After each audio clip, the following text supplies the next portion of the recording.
नायडू की मजबूरी या बीजेपी की जरूरत। आंध्र प्रदेश में बीजेपी टीडीपी फिर साथ क्यों आ रहे हैं? कितनी सीटों पर इसका असर पड़ सकता है? जून 2017 की बात है। पीएम नरेंद्र मोदी और आंध्र प्रदेश के तब के सीएम चंद्रबाबू नायडू एक मंच पर थे। नायडू ने मोदी का स्वागत किया। नायडू जब मंच से जाने लगे तो पीएम मोदी तेजी से उनकी तरफ बढ़े और हाथ पकड़कर जबरदस्ती अपनी कुर्सी पर बैठा दिया और खुद बगल में लगी दूसरी कुर्सी पर बैठ गए। ये वो दौर था जब चंद्रबाबू की पार्टी टीडीपी बीजेपी की अगुवाई वाले एनडीए का हिस्सा थी। अगले ही साल टीडीपी ने बीजेपी से किनारा कर लिया। मोदी और नायडू में विरोध इस हद तक बढ़ गया कि आंध्र प्रदेश जाने पर प्रोटोकॉल के तहत टीडीपी का कोई मंत्री तक प्रधानमंत्री की अगवानी में नहीं आया। व्यक्तिगत हमलों का स्तर ये था कि मोदी ने नायडू को ससुर एनटी रामा राव का गद्दार कहा और नायडू मोदी पर हमला करते करते उनकी पत्नी जसोदा बेन का जिक्र ले आए। अब 6 साल बाद सारे गिले शिकवे भुलाकर टीडीपी फिर एनडीए का हिस्सा बनने जा रही है। 7 मार्च को चंद्रबाबू नायडू दिल्ली में गृह मंत्री अमित शाह और बीजेपी प्रमुख जेपी नड्डा से मिले। बीते एक महीने में दूसरी बार चंद्रबाबू बीजेपी के नेताओं से मिले हैं। कहा जा रहा है कि बीजेपी और टीडीपी में गठबंधन लगभग तय है, बस सीट शेयरिंग फार्मूले पर सहमति बननी बाकी है। आइए जानते हैं आंध्र प्रदेश का चुनावी गणित।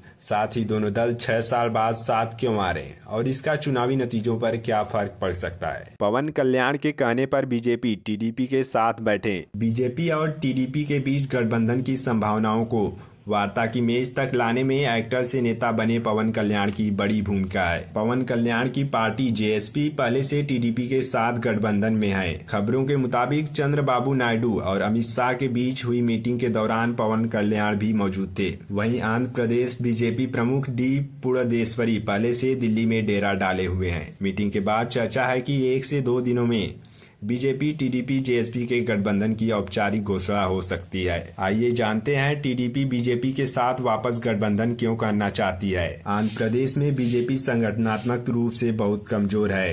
प्रदेश में बीजेपी का कोई बड़ा नेता भी नहीं है। इसके बावजूद चंद्रबाबू नायडू बीजेपी के साथ जाना चाहते हैं। प्रोफेसर नागेश्वर कहते हैं कि इसके पीछे उनकी व्यक्तिगत वजह भी है। नागेश्वर के मुताबिक आंध्र प्रदेश के लिए विशेष राज्य के दर्जे की मांग पूरी न होने पर चंद्रबाबू ने एनडीए गठबंधन से किनारा किया था। वो मांग अभी भी अधूरी है, लेकिन घोटाले में गिरफ्तारी के बाद से चंद्रबाबू को केंद्रीय एजेंसियों का भी डर है। उन्हें लगता है कि बीजेपी के साथ जाने से वे कानूनी कार्रवाई से बचे रहेंगे। बता दें कि बीते साल सितंबर में कथित आंध्र प्रदेश कौशल विकास निगम घोटाले में चंद्रबाबू नायडू की गिरफ्तारी हुई थी। आपको बता दें कि बीते साल सितंबर में कथित आंध्र प्रदेश कौशल विकास निगम घोटाले में चंद्रबाबू नायडू की गिरफ्तारी हुई थी। नागेश्वर ये भी कहते हैं कि टीडीपी ने बीते चुनाव में नुकसान उठाया है। अब उसे उम्मीद है कि गठबंधन के जरिए वाईएसआरसीपी के सामने मजबूती से खड़ा हुआ जा सकता है। टीडीपी को ये भी पता है कि बीजेपी और वाईएसआरसीपी के बीच बुरे संबंध नहीं है। ऐसे में बीजेपी के साथ गठबंधन से टीडीपी वाईएसआरसीपी को ये संदेश देने में भी सफल रहेगी कि केंद्र सरकार उसके पक्ष में है। हालांकि नागेश्वर वाईआरएससीपी और बीजेपी के बीच किसी भी तरह के गठबंधन की गुंजाइश से इनकार करते हैं। वो कहते हैं कि वाईएस जगनमोहन रेड्डी, हेमंत सोरेन और केजरीवाल की तरह ईडी और सीबीआई के चंगुल में नहीं पड़ना चाहते, इसलिए केंद्र से अच्छे संबंध बनाकर रखते हैं। लेकिन चुनावी गणित में उन्हें कम से कम आंध्र प्रदेश में बीजेपी की कोई जरूरत नहीं है। वरिष्ठ पत्रकार परसा वेंकटेश भी इससे सहमत है कि उसका मानना है कि लोकसभा चुनाव में वाईएसआरसीपी की स्थिति आंध्र प्रदेश के बजाय तेलंगाना में ज्यादा अच्छी है। विधानसभा चुनाव में टीडीपी इस बार बेहतर कर सकती है। ऐसे में वाईएसआरसीपी को विपक्ष में बैठना पड़ सकता है। सत्ता में रहे या विपक्ष में, चंद्रबाबू नायडू की ही तरह जगन मोहन रेड्डी भी केंद्र का विरोध नहीं करना चाहते।